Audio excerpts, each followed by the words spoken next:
Part 2. Let's Begin. go. Begin. All right. French Revolution. What long-term problems led Louis XVI to call the Estates General? Oh, is that what XVI means? I'm just kidding.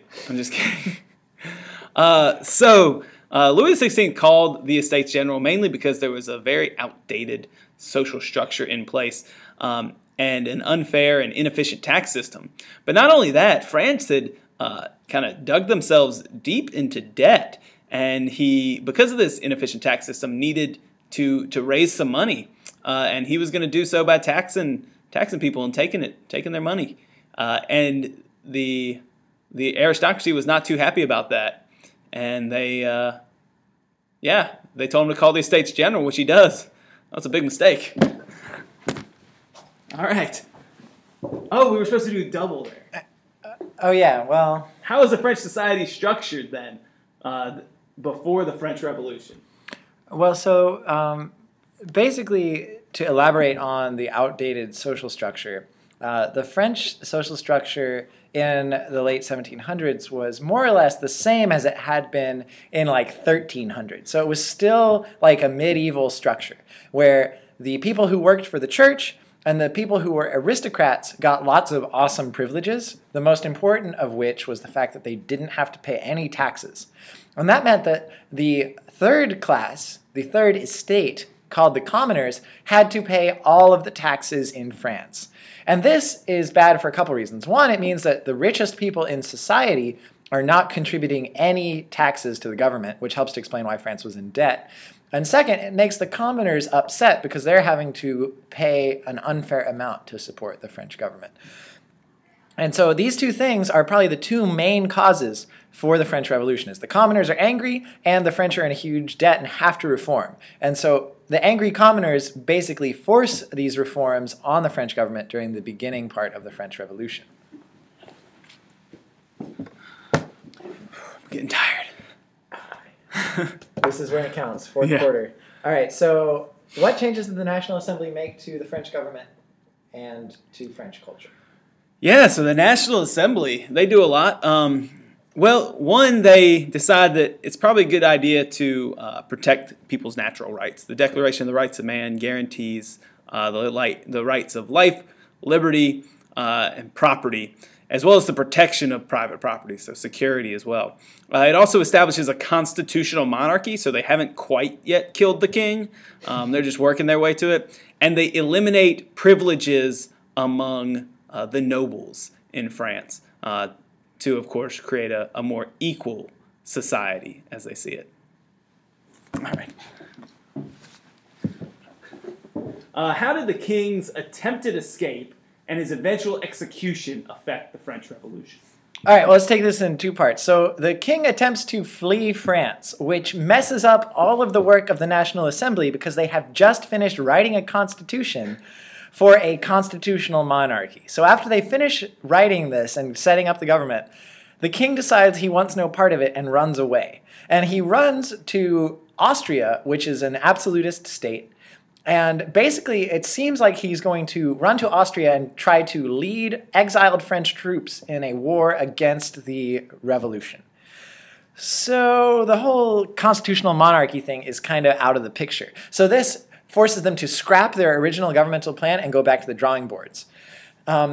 It also eventually sucks France into a war because when France arrests the king and takes him back to Paris, the Austrians want to make sure the royal family is treated well, and they threaten France. They say, France, if you mess with the king, we're going to declare war on you. And France, in return, perhaps in a sort of bad move, says, you can't declare war on us because we declare war on you. And so they get sucked into a big war, not just against Austria, but eventually against all of the monarchies of Europe. While this is going on, they decide that the best move is to execute the king because it seemed like he had committed an act of treason by cooperating with Austria. So they execute the king, and this makes everybody else in Europe angry. And so basically France finds itself, after executing the king, at war with every other nation in Europe, which helps to lead to the next thing we're going to talk about.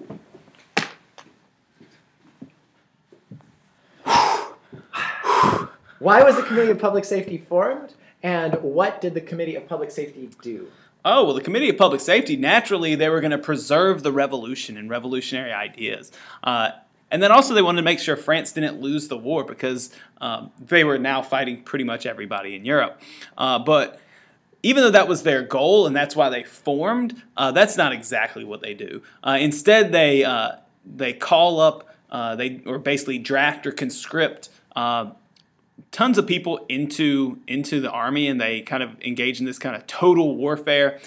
And under the leadership of Maximilien Robespierre, they decide to execute anyone who is a political opponent. So whether or not you supported the king, or you were supporting too radical of ideas, or maybe you used to support the revolution, but now there might be some doubts. Even if there weren't any real witnesses, you could still be accused. This is what we call the Reign of Terror, when like thousands of Frenchmen just had their heads chopped off because they disagreed. Yeah, good job, Robespierre. You got your head chopped off though too. Justice. All right, Napoleon. This is great. Yep. All right. Good old Napoleon. So there's a guy named Napoleon. Have you heard of him? Bonaparte? Yeah. He was like this French-Italian guy. How was he able to take power in France? Yeah, so this little French-Italian guy, he's actually from Corsica, which was Italian, but then was French and whatever. So when the revolution began, he was basically a nobody. He was like a somewhat talented officer in the French army, good at shooting cannons at people. But so when the French Revolution begins, he's able to work his way up to the rank of general because most of the generals are aristocrats and they leave France because they're not happy with the way the revolution is going. So he is able to work his way up. And he turns out to be an excellent general. And while the war is going on, it's not really going very well for most French generals. They're tending to lose because they're having to fight against every single European country. But Napoleon is actually able to win a number of important victories fighting against Austria, and he becomes incredibly popular because of his victories. And so because he becomes very popular as a great general, he starts to look like maybe the best bet for French leadership. Because after they get rid of Robespierre, they have this sort of weak, unstable government called the Directory. And after Napoleon becomes popular enough and gains control of the army, he is able to take power and to install himself as a single ruler, eventually crowning himself emperor. Sounds good. Let's turn the table this time. All right. Oh, that worked. All right, next. What reforms did Napoleon make after he took power? Oh, yeah. So we need to split this up really into two groups. Reforms, domestic reforms, or reforms at home in France, and foreign reforms, so things that affected really all of Europe. So we'll start with the domestic, which was the Declaration of Equality for All under Napoleon, which meant, true Enlightenment ideas, the revolutionary ideas. This held up by kind of the idea of Napoleon as the person who continues the French Revolution, though some would disagree. Also, another big reform is the development of the Napoleonic Code. Basically, he takes these hundreds of different law codes that are found throughout France and decides, you know what, that's kind of ridiculous. Let's just write one law system. And that's going to be extremely important, really worldwide. He also sets up, in order to administer his government, his empire, he sets up a new bureaucracy. So he has certain people at certain positions in order to make sure they have efficient collection of taxes and efficient government of the country. And last thing kind of had to do with the religion. He makes a deal with the Catholic Pope to give the Catholic Church access to France once again after it had been banned for a time.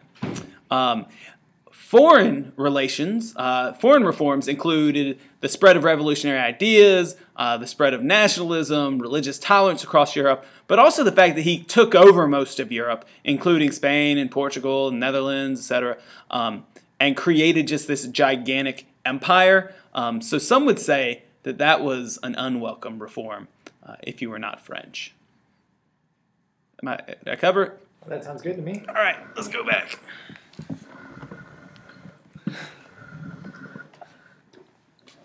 All right. What events led to the fall of this wonderful Emperor Napoleon?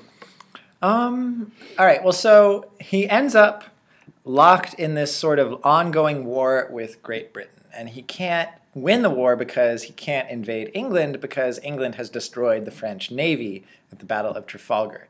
So he ends up in this sort of like ongoing economic conflict where he's trying to block all trade to England to like starve them out.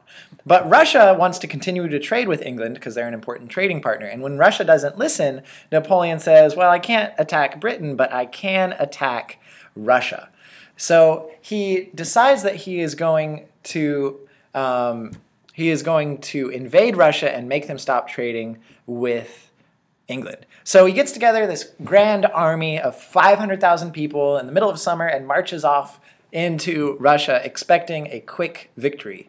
But instead, the Russians just retreat and retreat and retreat until they get to Moscow, and then they burn Moscow to the ground and leave it empty, and now it's wintertime, and Napoleon's huge army is stuck like 800 miles away from any friendly territory, and winter is closing in. And so this grand army begins to retreat and basically melts away as winter sets in. And Napoleon comes back, makes it back to Europe with like a tiny little army because most of his people died. After this happens, that it's pretty easy for all of Napoleon's allies, quote unquote, to rise up against him and to defeat him. And so they're defeated, or Napoleon's defeated and he's exiled to Elba, but he's only in Elba for a little bit because it's really, really close to the European mainland and not a good place to exile somebody. So he returns, he gathers new troops around him, marches, takes Paris, and is continuing to march when he is beat again at the Battle of Waterloo, and this time they exile him to a much further distant island. St. Helena, if you can. Oh, sorry, Napoleon. Yeah, so close. So Just close. don't invade Russia, unless you're the Mongols. Why? Yeah, that's true. The Mongols did it. Mm-hmm, but they were already like kind of from Russia. Yeah, Like well, that's really a whole other review video. No. Yeah, that's not important. Okay, so Sweden almost beats Russia, almost. Yeah. So what was the main purpose of the Congress of Vienna? By the way, we're now talking about the effects of the French Revolution. Ah, yes. Well, the Congress of Vienna was called in order to try to restore stability to Europe.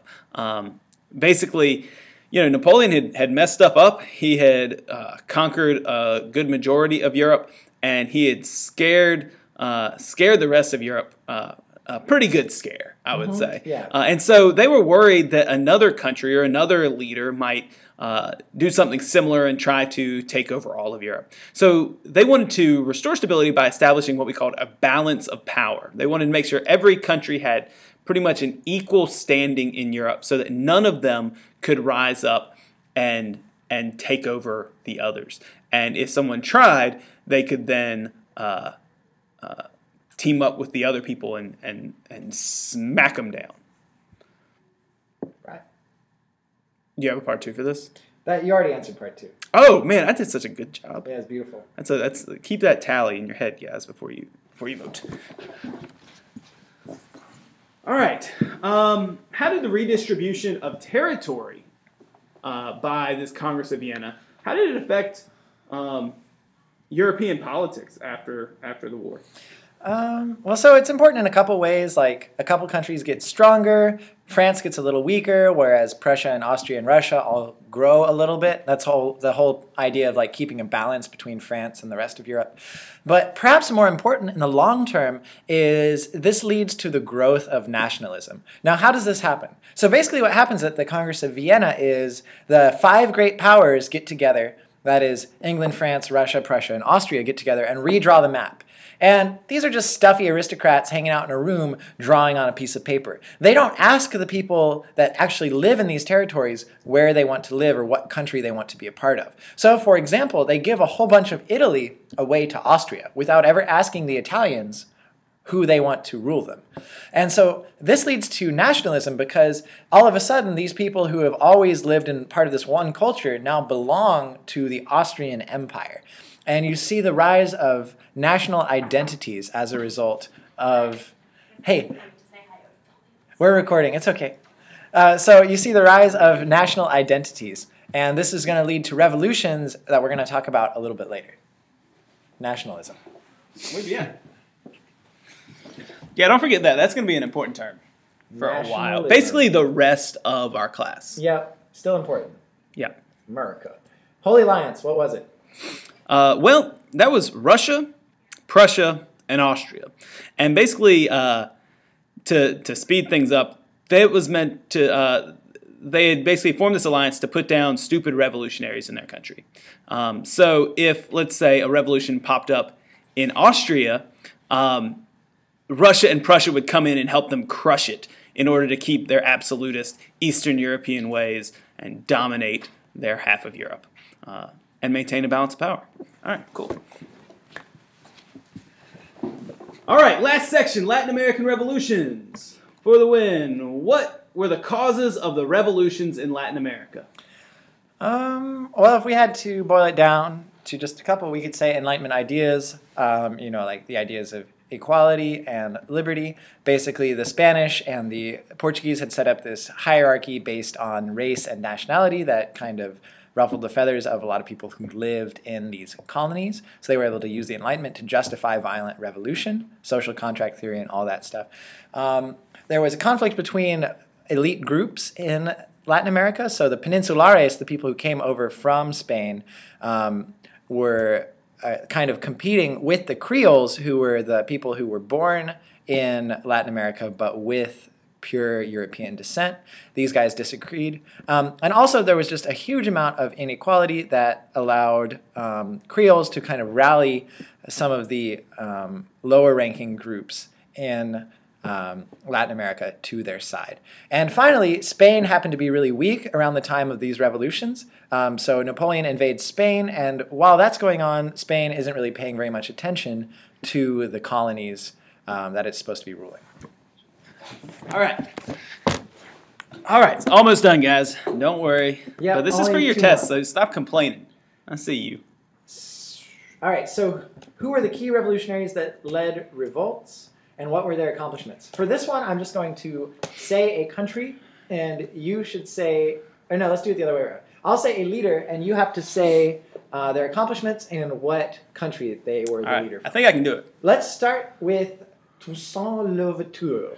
All right, yeah, Toussaint led a revolution in Haiti. It began as a slave revolt and kind of ballooned into a national war against France, their ruling country. The first slave revolt really starts in 1791, and by 1804, Haiti is an independent nation. You want to just do all of them? Yeah. All right. Let's go. Next, we got Hidalgo, Morelos, and Iturbide. All right, so these are our major revolutionaries in Mexico, starting around 1810 when Spain has been invaded by Napoleon. These priests, Father Miguel Hidalgo and Jose Morelos, they begin leading kind of the masses of people against their Spanish overlords, their Spanish rulers.